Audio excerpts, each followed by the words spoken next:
The bedroom area needs to be a safe place for everybody, especially the young ones. The safest way for babies to sleep is alone in a cot until they are able to climb out of the cot.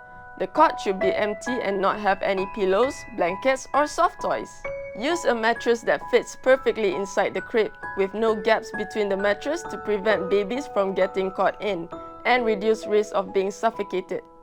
When it's sleep time, a wearable blanket or baby sleep bag allows baby to breathe freely and avoid overheating.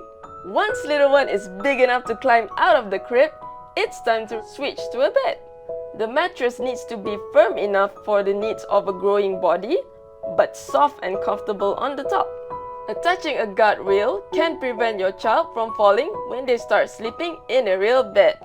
Children sometimes feel more secure with a night light. Even when the reading lamp is turned off, the room is not completely dark. A battery-operated light could be placed close to the child's bed. This can also function as a guiding light for the child if they need to go to the parent's room during the night. Follow these tips to create a safe and comfortable sleeping environment for your children. Hey do!